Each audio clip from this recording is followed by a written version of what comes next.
Friends, a new clarification is issued by the government regarding GSTR 3B late fees waiver. यहाँ पर word use हुआ है GSTR 3B, तो मतलब जुलाई 17 से लेकर जैन 2020 तक के लिए GSTR 1 के लिए कोई रिलैक्सेशन नहीं है लेट फीस के लिए। उसके लिए आपको मैक्सिमम लेट फीस लग सकती है 10,000 रुपए, उसमें कोई भी बेनिफिट या रिलैक्सेशन नहीं है।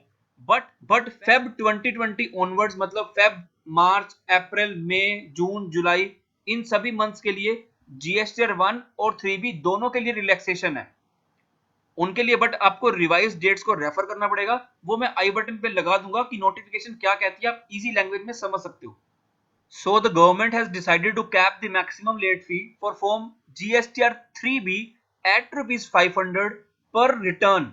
सब डाउट क्लियर हो गए कि ये मेरा 500 पर रिटर्न के लिए, जो भी आपको बोल रहे हैं पर मंथ, तो ऐसा नहीं है।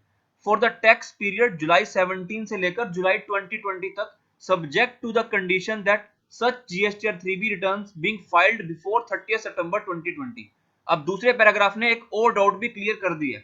A notification has been issued to provide for nil late fees if there is no tax liability, and if there is any tax liability then a maximum late fee of ₹500 per return would be applicable to such GSTR 3B returns filed up to 30 September 2020।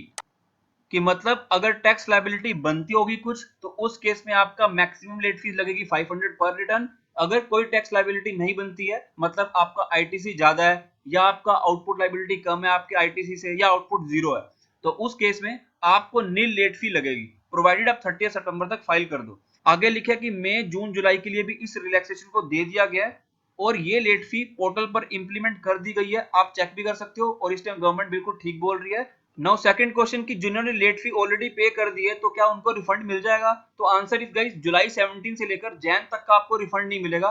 But हाँ, आपको Feb onwards अगर आपने कोई file की है तो उसका refund आपको मिल सकता है, बट उसके लिए आपको ये आगे देखना पड़ेगा, तभी आपको समझ में आएगा। फ्रेंड्स, जीएसटी टेक ने एक ट्वीट किया है, आपको इसकी रियलिटी में समझा देता हूं। Change in late fee amount made vide notification number 57, जो आज हमने सुबह ही डिस्कस की है, जो 30 जून को इशू हुई थी, has been incorporated on the GST portal। तो जो लोग पूछ रहे थे कि लेट फीस अभी भी पोर्टल पर दिख रही है, तो वो अभी आपको ठीक से दिखेगी 500 पर रिटर्न मैक्सिमम। अब जिन पर्सन ने लेट फी ऑलरेडी पे की हुई है उनका क्या होगा? Late fee paid in excess than prescribed in the notification shall be recredited in due course.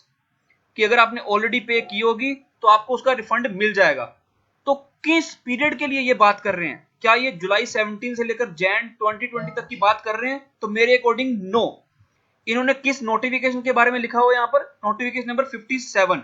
यहाँ पर जब मैं क्लिक करूंगा गाइस, तो ये नोटिफिकेशन ये ओपन हो रही है जो हमने आज सुबह डिस्कस किया है। और इसमें किस पीरियड की बात की हुई है? फेब से लेकर जुलाई 2020 तक की। तो ये किन पर्सन पे एप्लीकेबल होगी, मैं आपको वो भी दिखा देता हूं एक बार।